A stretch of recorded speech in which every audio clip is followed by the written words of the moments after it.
Nyo, as sa mga message for this Christmas is about the nearness of God. Actually kasi di ba pag Pasko or Christmas, lagi natin nasasambit yung mga regalo o bibigayan. Pero nakita natin doon sa teksto ni John, ang Diyos pala mula doon sa timeless word niya is go to temporal. Ganun po siya lumapit sa atin. At hindi lang po siya basta lumapit sa atin, hindi sabi ng Bible, naging tao po siya. Ibig sabihin, nakihalubilo siya sa atin. He feel what we feel.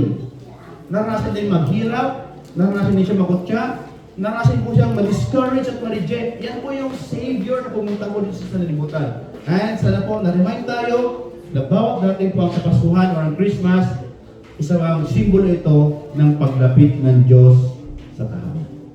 Ibig sabihin, sabi nga, it's just a prayer lang naman ang layo mo sa Panginoon. It's just a faith lang naman yung layo mo sa Lord. Hindi naman talaga siya malayo sa atin. It's just a matter of your faith. So ngayon po, let's open our Bible in Luke chapter 2, verse 8 hanggang 20. I know most of you are alam itong story nito, but allow me to read to you in New International Version. Luke chapter 2, verse 8 hanggang 20. Sabi doon, and there were shepherds living out in the fields nearby, keeping watch over their flocks at night. An angel of the Lord appeared to them, and the glory of the Lord shone around them, and they were terrified. But the angel said to them, do not be afraid. No, do not be afraid. Bakit? I bring you good news of great joy that will be for all the people. Ginamanta natin, no? Na ang calling na ng Panginoon ay hindi na sa kanyang bayang Israel, kundi sa pangkalahatan na. For all people, sabi niya ganyan, hindi na for the nations of Israel. Then sabi doon, today, in the town of David, a Savior has been born to you. He is Christ, the Lord. You know what, if you're a Jew, at sabihan ka ng ganito, for how many centuries they are waiting for the Messiah, at narinig mo ito, ano yung unang mong mararamdaman? Para siguro, pag tayo yun, kung ikaw isang Hudyo, para may mo, the victory is begin.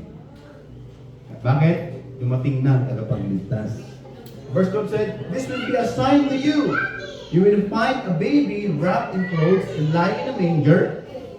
Verse 13 said, suddenly, a great company of heavenly hosts appeared with the angel, praising God and saying, glory to God in the highest, and on earth peace to men on whom His favor rest. Di ba sinabi sa inyo nakaraan? One of the indication that you are God's people or isa kang anak ng Diyos, meron dapat yan. Ano yun? That's the peace of God. Because if the peace of God is in you, His favor is in you. Okay? In verse 15 said, sabi doon, when the angels had left them and gone into heaven, the shepherds said to one another, let's go to Bethlehem and see this thing that happened, which the Lord has told us about. And they heard of and found Mary and Joseph and the baby who was lying in the manger. And when they had seen him, they spread the word concerning what had been told them about this child. And all who heard it were amazed at what the shepherds said to them. But Mary treasured all these things and pondered them in her heart. Verse 20 said, and the shepherds returned, glorifying and praising God for all the things they had heard and seen, which were just as they had been told.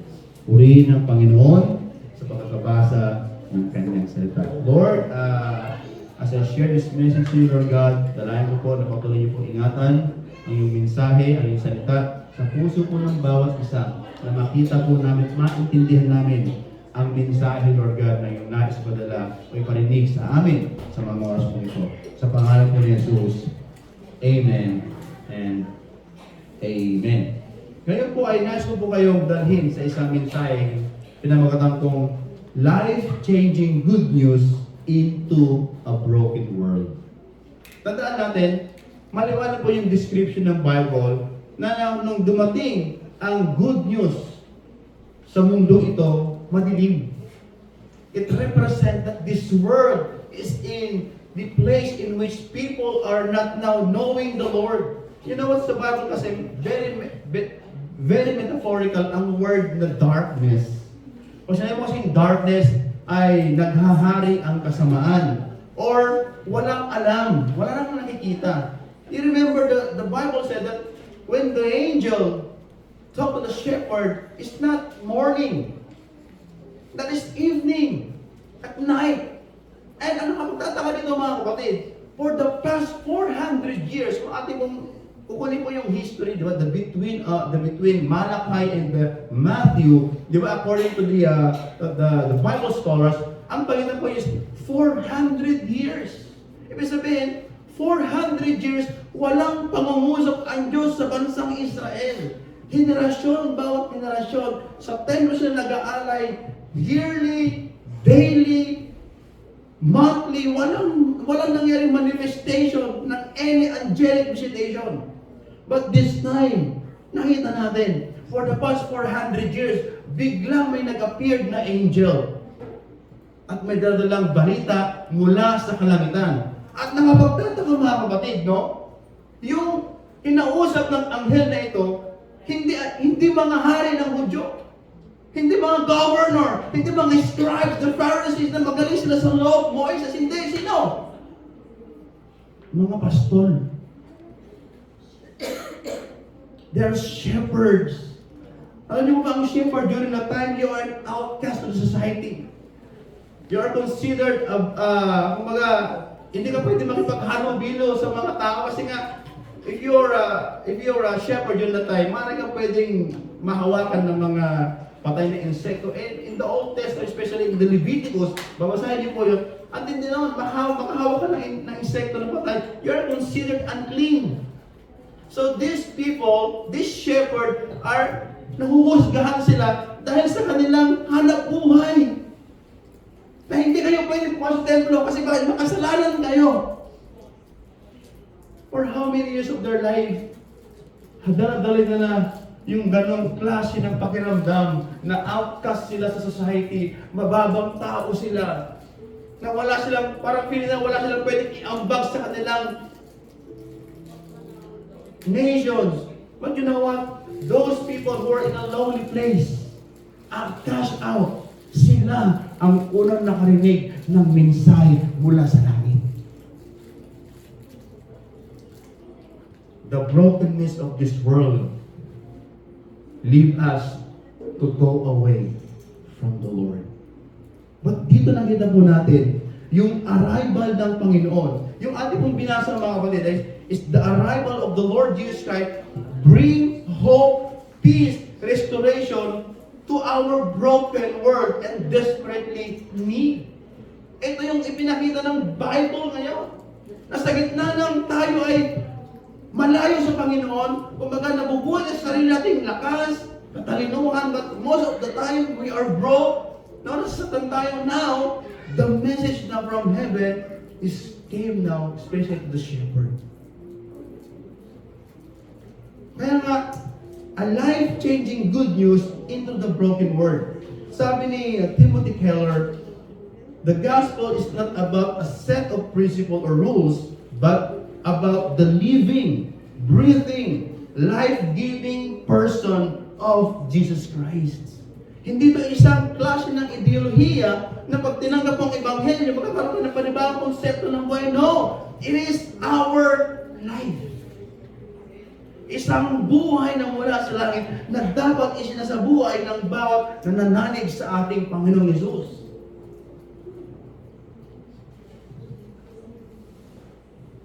Tatlong bagay ko yung nais kong i-point ngayon about the story in Luke chapter 2, verse 8 and 20. About the title, Life-Changing Good News into the Broken World. Number one is the word's brokenness. When we say brokenness, how do we understand brokenness? Naranasan niyo na bang mabigo sa buhay? Marami na pagkakataon na tayo nabigo sa iba't ibang aspeto ng ating buhay, no? Nabigo sa pag-ibig, nabigo sa negosyo, ayan, di ba? Nabigo sa mga kaibigan. Ang daming kabiguan. Pero ang kabiguan na yan, iba naman dyan, lumaki sa pamilyang hindi ayos. Agad ng iyong lingkod. Ako po, lumaki po sa broken family. Ayan. Alala ko nung elementary ko, pag tiyatong nila, Rafi, kumusta sa pamilya mo? Umiyak na talaga ako. Wala akong masagot. Umiyak na talaga ako. Kasi nga, 4 years old pa lang, 5 years old, naghiwalay ng mga magulang ko. So wala, di ko nakalala ng mga magulang ko. Kaya lumaki ako talaga na grabe yung brokenness sa puso. Kung dapat parang dati, parang ang prayer ko nun, Lord, lumaki na lang ako sa Amerika, di ba? Bilang isang bata, nangangarap ko na, sana lumaki na lang ako sa ibang bansa na kung saan mayaman. Pero hindi eh. Part of this fallen world. Kumbaga, isa ako sa dumanas ng brokenness na yan. But the good thing about that is, when I was 19 years old, 20 years old, doon po yung turning point ng buhay ko, yung a need for life-changing good news. Noong naintindihan ko po yung ebanghelyo ng Panginoon, doon po nagkaroon ng meaning yung buhay ko. Doon nagkaroon ng pagbabago yung buhay ko. Parang nagkaroon siya ng laman. Nagkaroon siya ng sense of purpose, sense of direction, because of the word of Christ na narinig ko, yung ebanghelyo ng kaligtasan sa akin. Noong una, pinatatawanan ko lang yung cell leader ko noon. Kasi po, napaka-pilosopo po akong tao. Alam niya ni Mrs., yung cell leader namin, na pag nag-discuss po yun sa isang tanong ko, 2 oras niya pong sinasagot. Opo, kasi ganun po ako, ganun po ako talaga siguro, a little pilosopo ng konti. Di ba? Tanungin mo ba naman kung ano yung blood type ni Cristo, bakit nakapag-aalis ng kasalanan? Paano niya sasagutin yun? Di ba? Ganun po ako critical during the time. But in spite of that, sa biyaya ng Panginoon, natanggap ko pa rin yung ebanghelyo ng kaligtasan. At yung ebanghelyo na yan, na sinabi ng mga angels, na ang Panginoong Hesus ang tagapagligtas ng sanlibutan ito po yung naunawaan ko sa aking buhay. In my brokenness, the message of the gospel speak to me. And little by little, heal my brokenness. And God used me in His kingdom. Sino mga pag-aakala ngayon, nasa isang katulad ko ay makapagsasalita sa iyong mga harapan? Sino? Kundi ang Diyos lang na makapangyarihan. Kung ako nga ginamit ng Panginoon sa gitna ng aking background, sabi ko sa mga anak ko, wala akong makwento sila tungkol sa aking high school life. Wala akong makwento sa kanila ng magandang grades. Kaya sabi ko mga anak, very good, maganda yung mga grade nyo, pero ako wala akong makwento sa inyo. Siguro may kwento ko lang paano kumuha ng gagamba kasi sa probinsya. Yung laruan namin noon eh. Tsaka yung text. Meron ng text noon. Yung ginagano. Yan. Diyan po ako magaling. Pero sa academia, during that time, wala po talaga. Wala akong maiisip na nabigyan ako ng award. Because wala nag-guide sa akin. Pero you know what? When I heard the good news about the Lord Jesus Christ, nagkaroon po ng pagbabago ang aking buhay. Nagkaroon ng laman, nagkaroon ng purpose, nagkaroon ng pangarap, at nagkaroon ng hunger na dapat pala naglilingkod ako sa Diyos. Dapat pala ginagawa ko ang kalooban ng Panginoon. So from that now on, I pray to the Lord. But Lord, hindi ko alam maglingkod, hindi ko nga alam ang ibig sabihin ng pastor during that time. Kasi hindi ko naman ako nangarap maging pastor. So ganito po ka-powerful. Ang good news na ito, nagbabago ng buhay. The shepherds, sabi sa verse 8, the shepherds were living in a world of hardship, oppression, and social isolation. Their situation reflects the brokenness of the world we live in today. Suffering, pain, separation from God.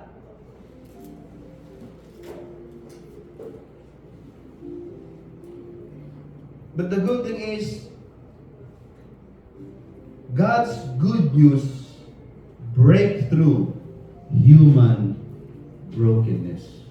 Nakita niyo dito na yung good news ng Panginoon is break through the human brokenness, or God's grace in the midst of human brokenness. Ibig sabihin, hindi pa rin nagpabaya ang Diyos sa buhay natin. Hindi niya tayo hinayaang masira, mawasak ng tuluyan at lumayo sa Kanya. God, by His grace, ipinakita niya ang Kanyang ebanghelyo sa sanlibutan ito. He came from eternity to temporal just to say to each every one of us na mahal tayo ng Panginoon. Amen po ba?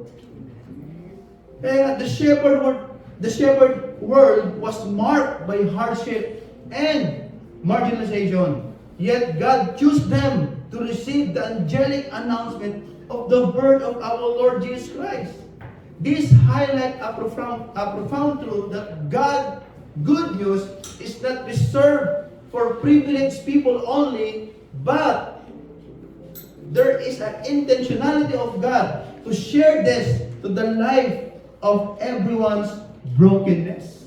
Ang Diyos ay hindi na siya tumingin sa atin, nagbigay siya ng intentional na pag-abot para sa atin. Alam niya na hihirapan niya tayo, alam niya na malayo tayo sa Kanya, alam ng Panginoon hindi mo kayang tumawag sa Kanya, but God make a way. Kaya dapat mga kaibigan, kung tayo magtampo sa Panginoon, although one in my life to nasabi ko na sa Lord, I fear God. Bakit yung kapitbahay ko mayaman, kami mahirap?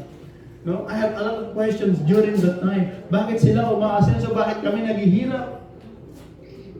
Bakit sila umiinom ng gatas, kami umiinom ng pritong yung binus ka na bigas? Pero ngayon para social na yun. Alam niyo mo ba, nung bata mo, ang baon mo na, baon ng saging. Nahihiya pa akong ilabas yan. Kasi ganyan lang yung, wala akong pambili ng baonan eh. Yung samtala yung mga classmate ko, pagbukas na kayo ng lunchbox, may lagyan pa ng tinidor, kutsara, di ba? Meron pang division niya sa hotdog, sa un. Samantala ako, pagbukas ko, nandun na lahat yung tuyo at itlog. Pero na-realize ko ngayon, yung kumakain ng mga binatas sa akin ngayon, masosyal na. Diba? Nag-iba talaga ang mundo eh, diba? Sabi ko dati, puro cheese lang yung kumakain niya, ngayon rich kid na rin. Yun po yung sitwasyon ko natin, but because of the grace of God, grabe yung pag-abot ng Diyos kung ako, inabot ng Panginoon, how much more po kayo dito niyo? Naniniwala ko, triple pa ang pag-abot sa inyo ng Panginoon. Amen po ba? Triple ang pag-abot sa inyo ng Panginoon. Mahal na mahal tayo ng Panginoon.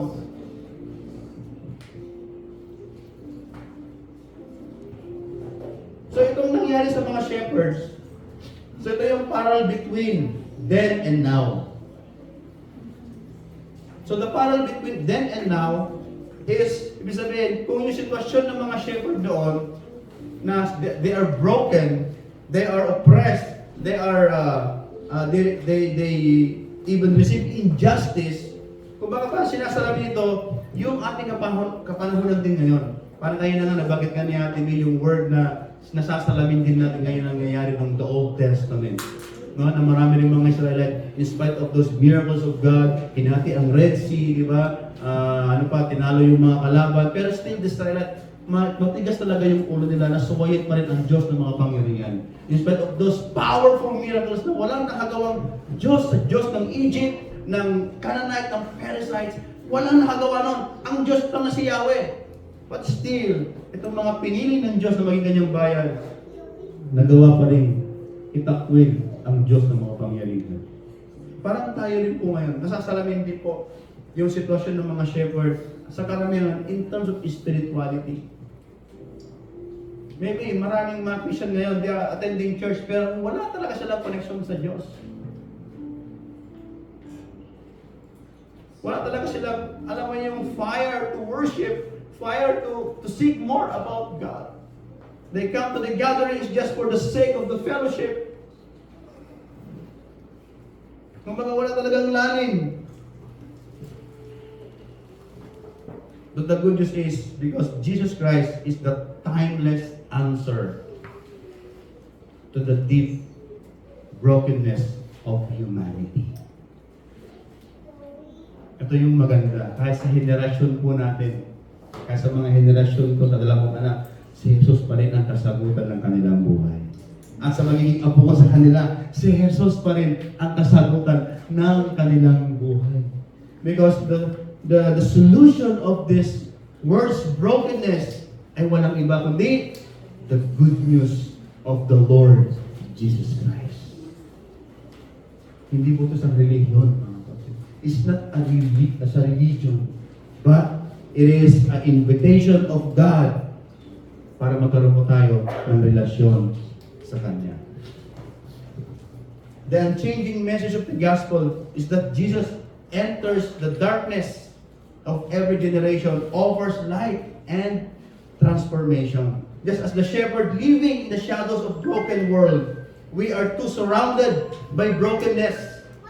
The world needs a life-changing good news message that is the Word, that is the Lord Jesus Christ. Ano sabi sa Psalm chapter 34 verse 18? Sabi po nun, the Lord is close to the brokenhearted and save those who are crushed in the spirit.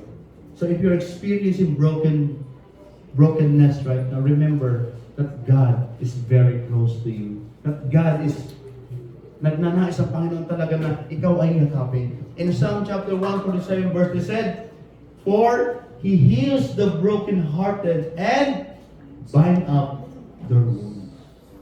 Sa gitna ng iyong brokenness, pagagalingin ka ng Panginoon. Palalayain ka ng Panginoon. Because the answer of the brokenness of humanity is the good news of our Lord Jesus Christ. Pangalawa po is the life-changing good news, God's intervention for healing. Sabi nito in verse 10 ng Luke chapter 2, but the angel said to them, do not be afraid. The other word of afraid is, tinignan mo sa Greek word, is the word phobia. Or fear. Meron pa tayong kinakatakutan ngayon. Marami tayong kinakatakutan, di ba?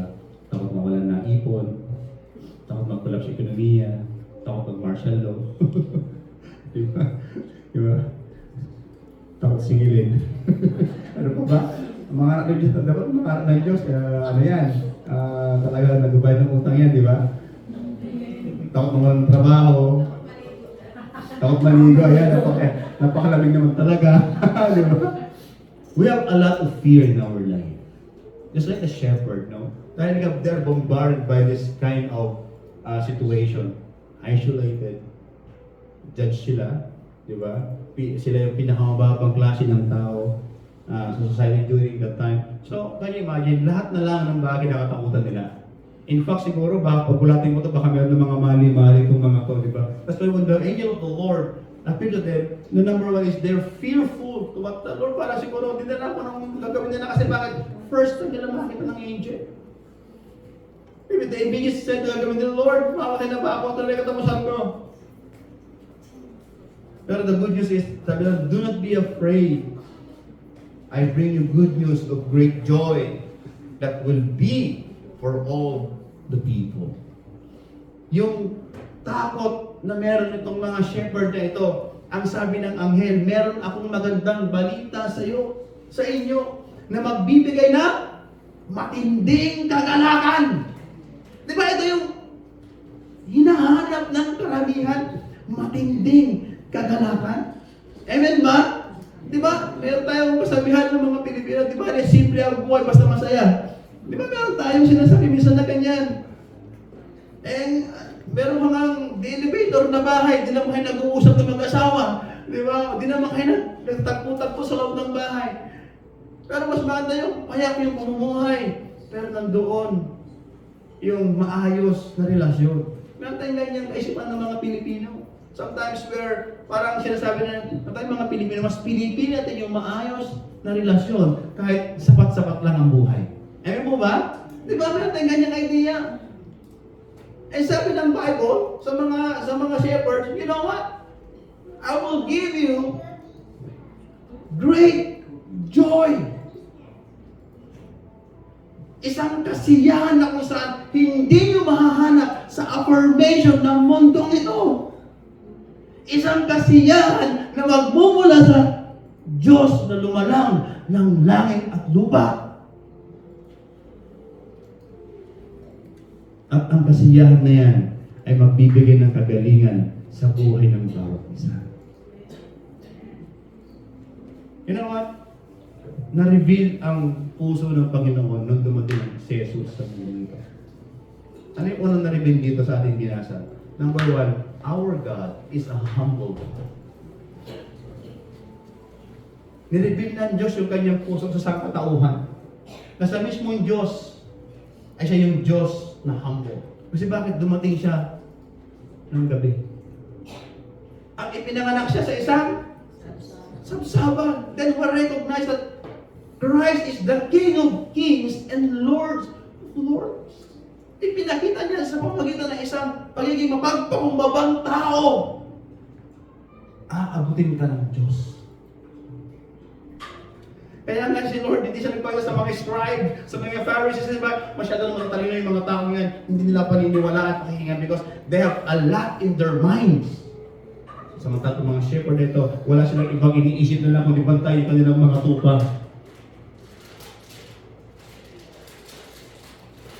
Ibig sabihin, when we humble ourselves, we will meet the Lord God. Amen po ba? Gusto niyo ba ma-meet ang ating Diyos na makapangyarihan? Magpakumbaba po tayo. Just like the shepherd. Nasabi doon, today, ngayon, hindi bukas. In the town of David, the Savior has been born for you. He is the Christ, the Christos, the Messiah, the Lord. The angel brought to the shepherds good news of great joy.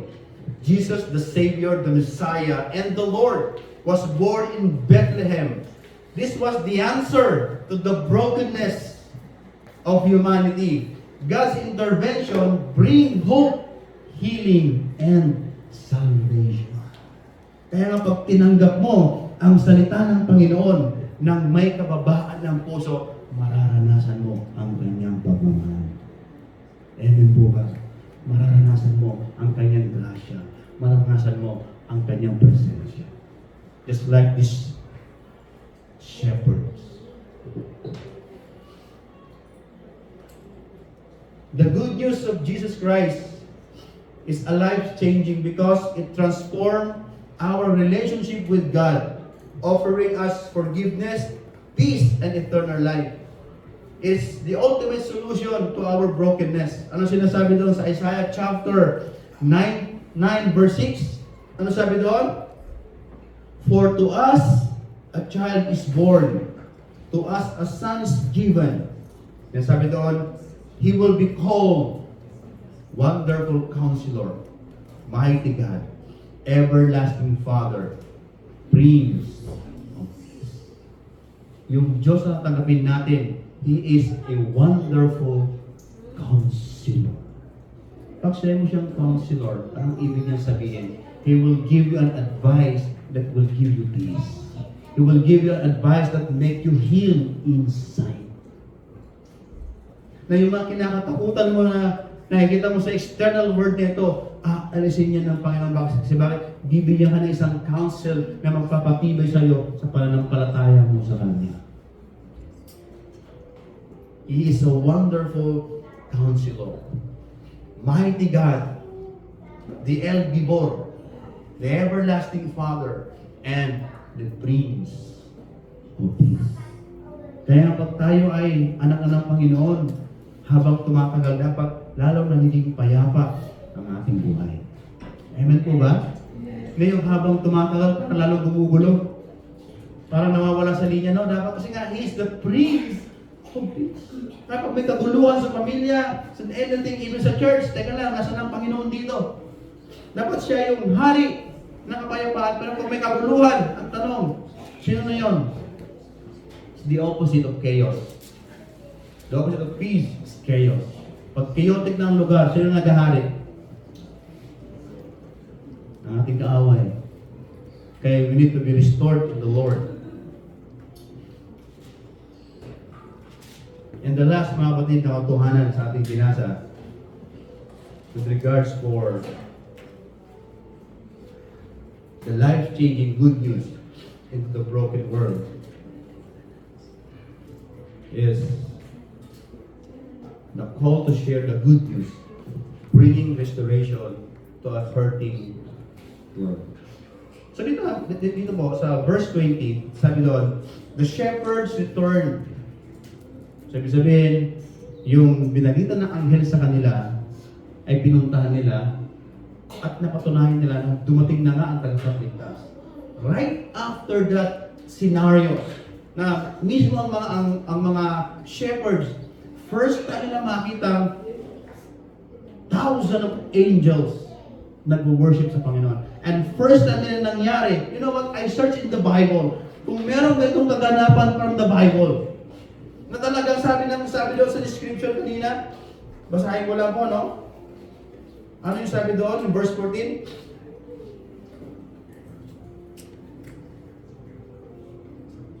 In verse 13, sabi doon, suddenly a great company of heavenly hosts.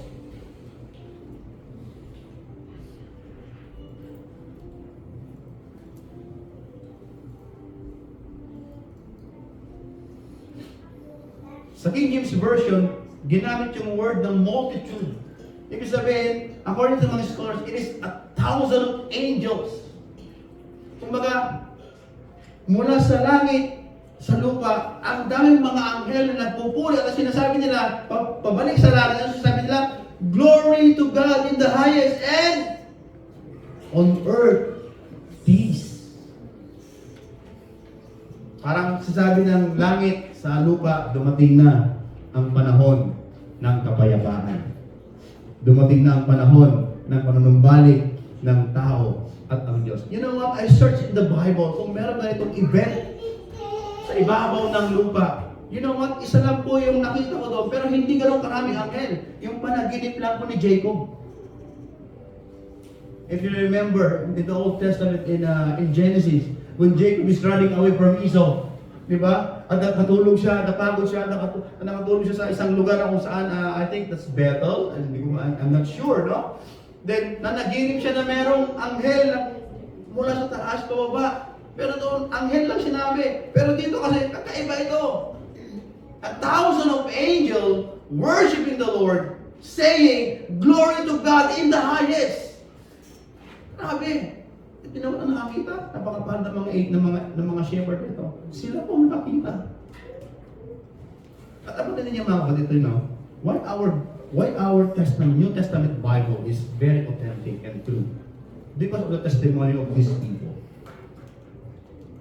Kasi yung mga shepherd, pag sila nagsalita, wala naman silang kredibilidad na dapat paniwala ng kanilang testimony. In which, but our Bible right now, is based on the testimony of those shepherds. Based on the testimony of Paul, Peter, and John. Those disciples, they are willing to die for this kind of testimony. For this kind of event. Sabi nga ng isang scholar, sabi niya ganyan, sino loko-lokong tao na magtitestimony ng kasinungalingan at papatayin na siya? No one can willing to die for a lie. If the Bible is not true, sabi niya ganyan, may mga tao ba talaga na handang mamatay sa kasinungalingan? Handang mamatay sa bagay na hindi totoo? Sabi nga, pwede ba Pwede ka magsinungaling para ikaw ay maging, kumbaga, para maging maayos ang buhay mo. Pero hindi ka pwedeng magsinungaling para sa iyong ikapatay. But those apostles, they're willing to die as a witness of our Lord Jesus Christ. Ibig sabihin, totoo ang ating Biblia. The New Testament is true. And the shepherd is one of our testimonies. So nakita po natin kung gaano itong heavenly host na ito, nagdiwang sila sa lupa dahil dumating na ang ating Diyos na tagapagligtas. After hearing the good news and witnessing the baby Jesus, the shepherd couldn't keep the message from themselves. Nag-uumapaw. No? Ito yung nangyari sa kanila. Nag-uumapaw yung mensahe ng Panginoon ng pag-ibig sa kanila. They went and shared what they had seen and heard. The response was to spread the life-changing good news sa ibang mga tao.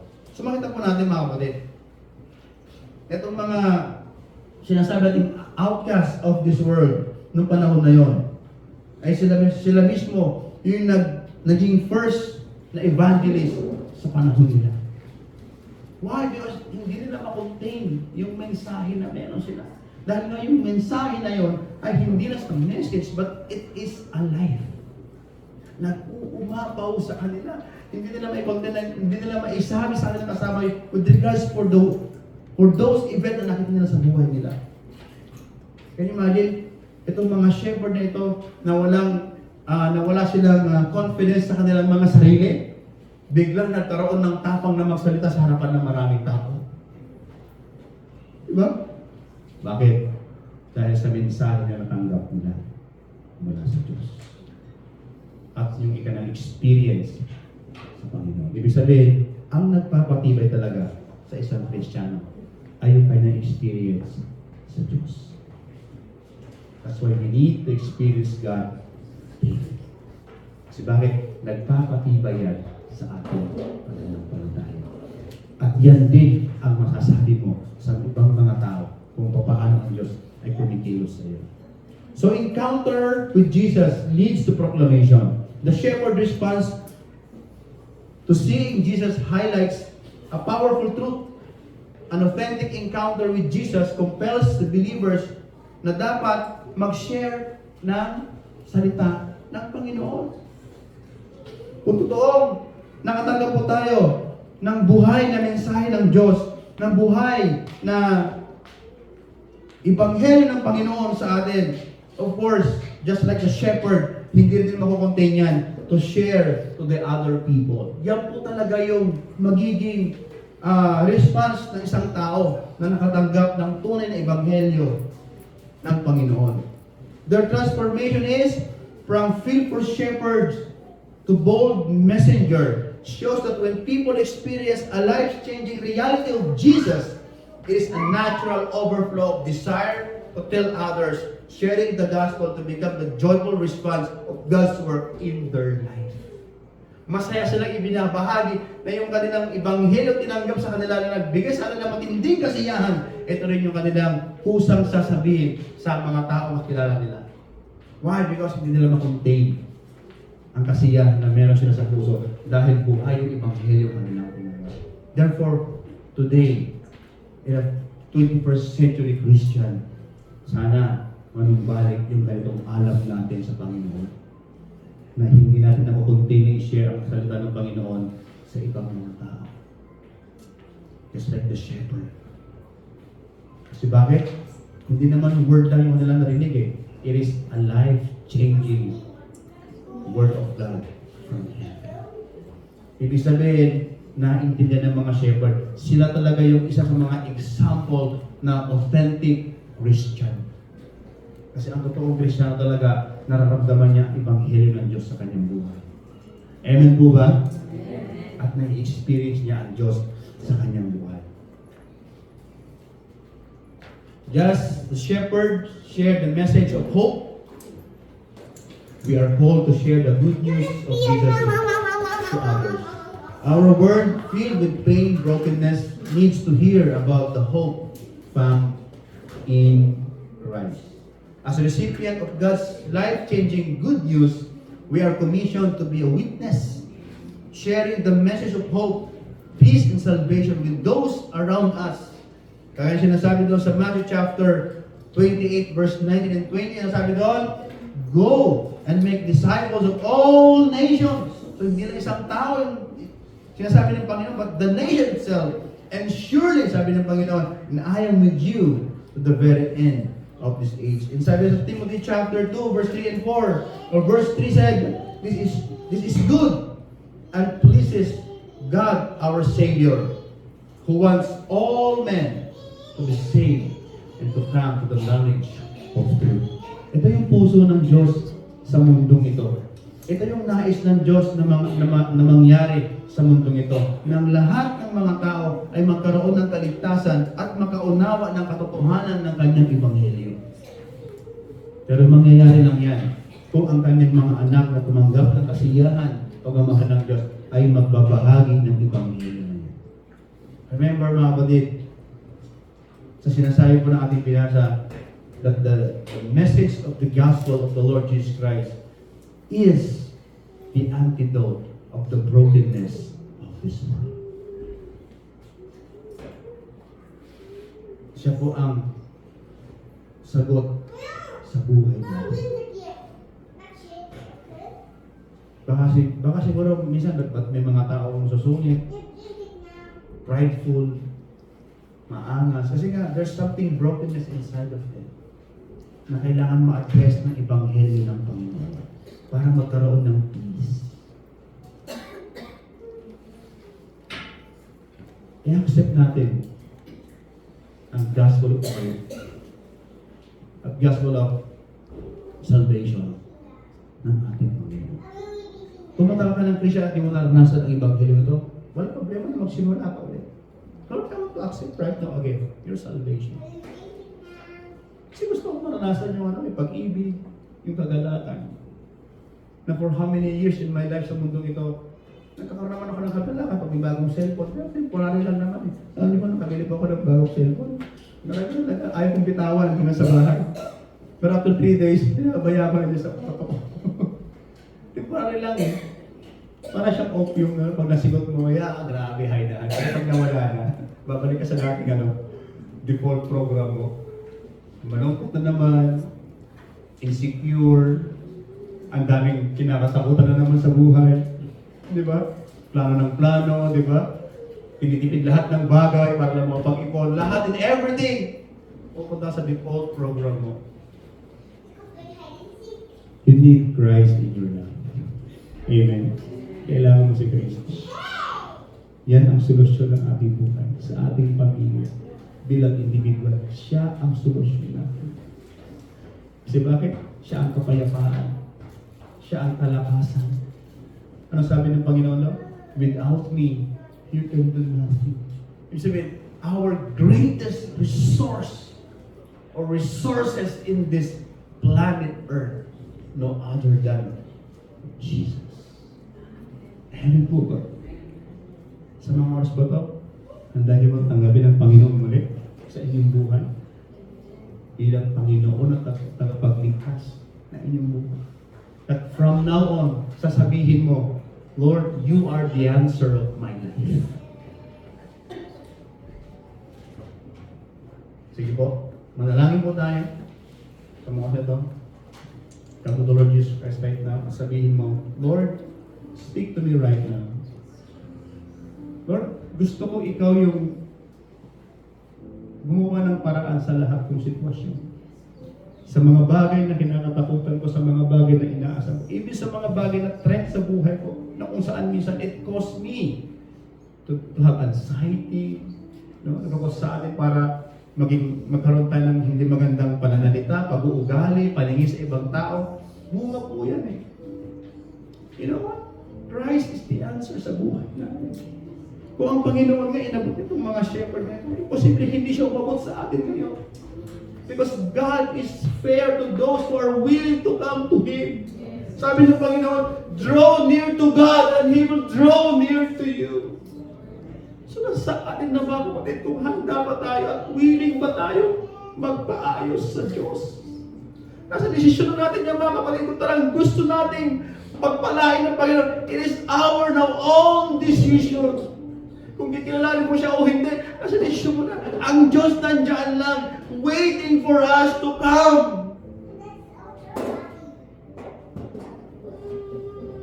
Ayos ng Panginoon na lahat ng kanyang mga anak, pagpalain niya. Nais ng Panginoon na maghari siya sa bawat pamilya na nais ng Panginoon niyo. Pero bago mangyari yan, willing ka ba tanggapin siya bilang Panginoon at tagapagligtas ng iyong buhay? Willing ka ba na maging Lord mo siya? Ibig sabihin, He is now your master, not yourself. Kung willing ka, ang Panginoon ay napakabuti niyang master. Siya yung pagmahal na master. Siya yung master na lagi siyang nakaagapay. Siya yung master na lagi siyang nagtuturo sa mga bawat kamalian. That when we correct us, pag kinukorek ng Panginoon, yes, masakit, pero ramdam mo yung pag-ibig niya. Hindi niya tayo kinukorek. I will give you maybe a 2 minutes pray na manalangin ko kayo personally. As i-declare niyo po sa iyo sarili, Lord, from now on, I will receive you as my Lord and Savior. Sige po, I will give you. Kahit 2 minuto from now on, come to the Lord right now, mag-commune tayo sa Kanya. Kausapin natin, Lord, I want now to be, gusto ko na maging seryoso, Panginoon, sa paglakad ko sa iyo. Marami na tayong nagawang mali. Naisip na hindi maganda. But right now, aalisin ng Panginoon yung kung ano man nakaraan natin. I-build up niya tayo ngayon. It will give us again a new horizon to walk on. Nakasama na natin siya. Hand to hand with the Lord. So yung nais ng Panginoon ngayon sa atin. Hallelujah. Lord, I pray sa aking mga kapatid sa mga oras mo ito. As they come to you, Lord, as they commune with you, Lord God, personally. Lord, patagpuin mo sila sa buhay na sa pangalan ko. Na maunawaan ko namin na ikaw yung solusyon ng aming buhay. Lord, transform us from glory to glory. Change our hearts, Lord God, the way we see this world, Lord God. We see, Lord God, our dreams, our achievement, Lord. Baguhin mo yung paningin namin yan, Panginoon. But rather, Lord God, give us a deeper understanding kung sino po kayo sa buhay natin. Empower our faith right now, Panginoon. Sa paglapit po namin, Lord God, ito totoong mararanasan na namin sa aming buhay.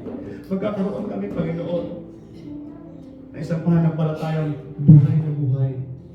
Na talagang nararamdaman ka namin sa bawat panalangin po namin. Lord, bless your people right now. In the name of the Father, and of the Son, and the Holy Spirit. Amen and amen. Sige po, ating palapan ng Panginoon. Hallelujah! Praise the Lord!